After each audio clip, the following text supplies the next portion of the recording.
প্রতি বছর প্রায় ৩ লক্ষ অবৈধ অভিবাসীদেরকে বৈধকরণের একটা ঘোষণা দিয়েছে স্পেন সরকার।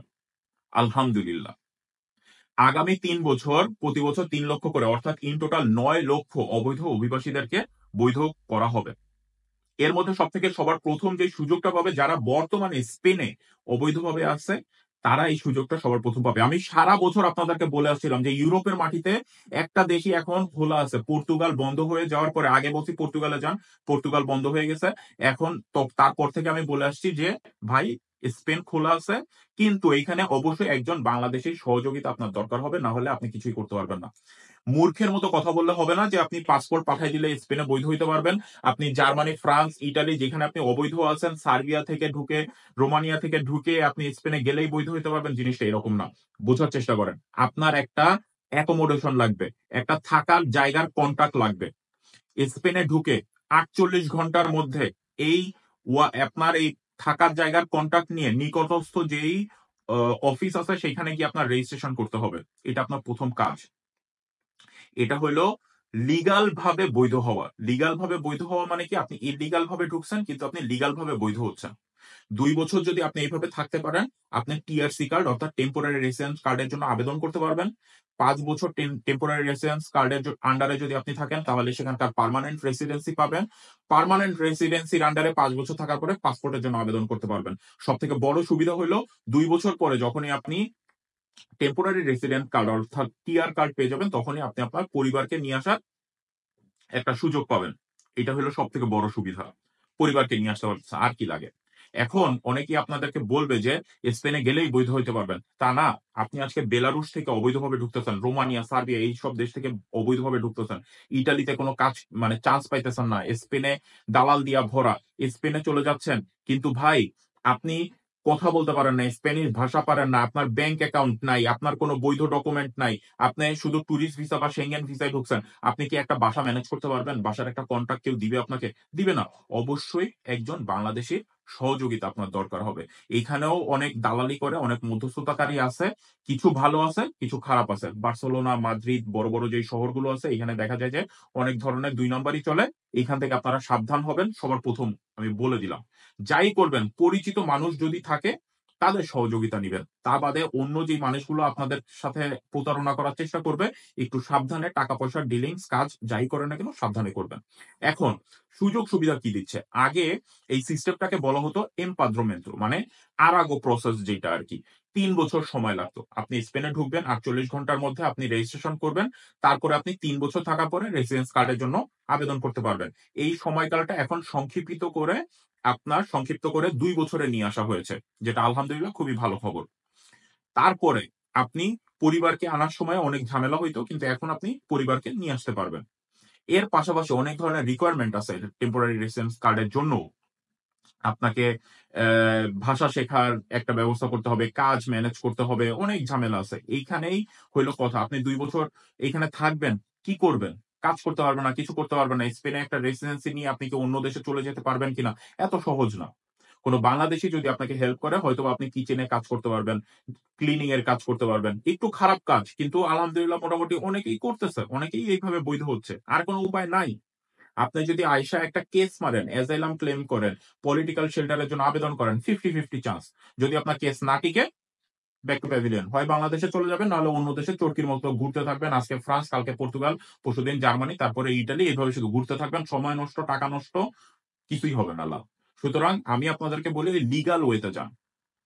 ওইখানে যাবেন, একটা অ্যাকোমোডেশন ম্যানেজ করবেন, কন্ট্রাক্ট ম্যানেজ করবেন, রেজিস্ট্রেশন করবেন, থাকবেন। কোনো বাংলাদেশী পরিচিত হইলে কিচেনে কাজ করা শুরু করবেন। পুলিশে হয়তোবা ধরবে আপনাদেরকে, ধরবে ঠিক না, এটা একটা অঘোষিত সত্য। মানে একটা একটা মানে সিক্রেট, কিন্তু সবাই জানে। পুলিশ এসে অত ঝামেলা করবে না। যদি ঝামেলাও করে, আপনারা ধরে নিয়ে গেল, পরের দিন আবার ছাইড়া দিবে। এখানে উকিল আছে, অনেক অনেক কাহিনী আছে। আপনারা এগুলা ওইখানকার লোক ইন ডিটেল যখন কথা বলবেন, তখন আপনারা বুঝতে পারবেন।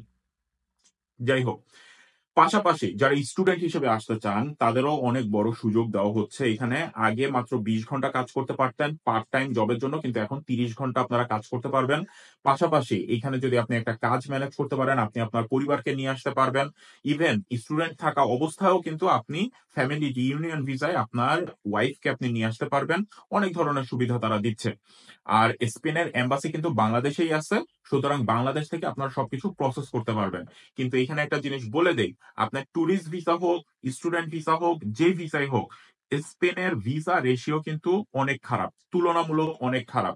যদি আপনার সাপোর্টিং ডকুমেন্ট না থাকে, সাপোর্টিং ডকুমেন্ট মানে কি, আপনি সেঙ্গেন ভিসায় ঘুরতে আসতেছেন স্পেন, অনেকেই ঘুরতে আসে। স্পেন খুবই সুন্দর জায়গা, আমার খুবই পছন্দের একটা কান্ট্রি, কিন্তু আমি এখন পর্যন্ত যাই নাই, কিন্তু ইনশাল্লাহ যাবো ভবিষ্যতে। তো স্পেনের ভিসা রেশিও কিন্তু খারাপ। আপনার সাপোর্টিং ডকুমেন্ট মানে কি, আপনি ট্যুরিস্ট ভিসায় আসতেছেন, আপনার বাংলাদেশ থেকে, বাংলাদেশে আপনার সেই পরিমাণ অ্যাসেট আছে যে আপনার স্পেনে যায়া আপনার এখানে পলায় থাকতে হবে না। বাংলাদেশে আপনার যা আছে আপনি সুখে শান্তিতে বাংলাদেশে বসবাস করতে পারবেন। স্পেনের থেকে আপনি বাংলাদেশে ভালো থাকবেন, এইটা আপনার প্রমাণ করতে হবে। নির্দিষ্ট একটা চাকরি আছে, আপনি যদি কোনো ট্যুরিস্ট ভিসায় বা বিজনেস ভিসায় যদি আপনি আসেন, সেটা আপনার প্রমাণ করতে হবে, ইনভাইটেশন লেটার বা সবকিছু প্রপারলি থাকতে হবে। আর যদি 2-4টা দেশ যদি আগে ঘুরে আসেন যে আপনি ট্যুরিস্ট প্রমাণ করতেছেন, তাহলেও আপনার ভিসা লাগার সম্ভাবনা বেড়ে যায়। কিন্তু সাদা পাসপোর্টে স্পেনের ভিসা লাগানো, যদি আপনার ব্যাকগ্রাউন্ড ভালো না হয়, তাহলে কিন্তু আসলে একটু টাফ। এই ব্যাপারটা আমি বলে দিলাম। পাশাপাশি দক্ষ কর্মীদেরকেও কিন্তু তারা অনেক সুযোগ সুবিধা দিচ্ছে। এখন অনেক যারা ধরেন আইটি সেক্টরে, ব্যাংকিং সাইডে, অথবা আপনার ধরেন ইঞ্জিনিয়ারিং সাইডে, যাদের ভালো দক্ষতা আছে, পড়াশোনা করছেন, ব্যাচেলর মাস্টার্স করা, এবং আপনাদের ওয়ার্ক এক্সপিরিয়েন্স আছে, আপনারা কিন্তু সরাসরি জব নিয়ে স্পেনে আসতে পারবেন। পাশাপাশি যারা কন্টেন্ট ক্রিয়েটর আছেন, যাদের অ্যাটলিস্ট মিনিমাম আপনারা ধরেন 2 লাখ টাকার মতো, 1.5 থেকে 2 লাখ টাকা, এরকম অনেক কন্টেন্ট ক্রিয়েটর আছে, অনেক টিকটকার আছে, অনেক ফেসবুকে ভিডিও বানায়, এরকম অনেক লোক আছে যারা 1.5 থেকে 2 লাখ টাকা আপনারা প্রতি মাসে নিয়মিত ইনকাম করতেছেন। তাদের জন্য কিন্তু ডিজিটাল নোম্যাড ভিসাও কিন্তু আছে স্পেনে। আপনারা কিন্তু সেই ভিসার আন্ডারেও এটা প্রমাণ করে যে আমি বিগত 1 বছরে প্রতি মাসে আমি 1.5 থেকে 2 লাখ টাকা ইনকাম করছি। আমার, আমি স্পেনে যে থাকতে চাই, ওইখানে কন্টেন্ট ক্রিয়েট করতে চাই, চলে আসেন, সমস্যা নেই। চেষ্টা করে দেখেন, স্পেনে আসলেন, কন্টেন্ট বানাইলেন, এখানে থাকলেন, কি লাগে? তো এই ধরনের অনেক ধরনের সুযোগ সুবিধা আছে স্পেনে। কিন্তু সবথেকে বড় যে বিষয়টা সেটা হলো এখানে বৈধ হওয়া, যেই সুযোগটা, যেটা ইউরোপের মধ্যে একমাত্র এই স্পেনেই বর্তমানে আছে। আপনাদেরকে এখানে আসতে হবে, বাসা ম্যানেজ করতে হবে, তারপরেই আপনার রেজিস্ট্রেশন করার পরে এইখান থেকে আপনারা কিন্তু কাগজ করতে পারবেন। তা বাদে আর কোনো উপায় নাই। যে বা যারা বলতেছে যে আপনাদেরকে যাওয়া লাগবে না, পাসপোর্ট পাঠাই দিলে হবে, এই হবে, ওই হবে, এগুলা মূর্খের মতো কথা। এগুলা বইলা কোনো লাভ নাই। যাদের কোনো আইডিয়া নাই তারা এই কথাগুলাই বলে।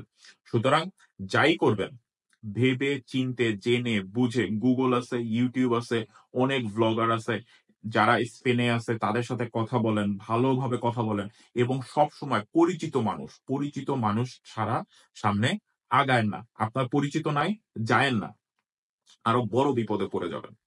ভুল ত্রুটি হলে ক্ষমা করবেন। ভিডিওটি ভালো লাগলে অবশ্যই লাইক, কমেন্ট, শেয়ার করবেন এবং ইউটিউবের চ্যানেলটা সাবস্ক্রাইব করবেন। আর কোনো কিছু জানা থাকলে অবশ্যই কমেন্ট বক্সে জানাবেন। আজকের মতো বিদায় নিচ্ছি। আল্লাহ হাফেজ। আসসালামু আলাইকুম।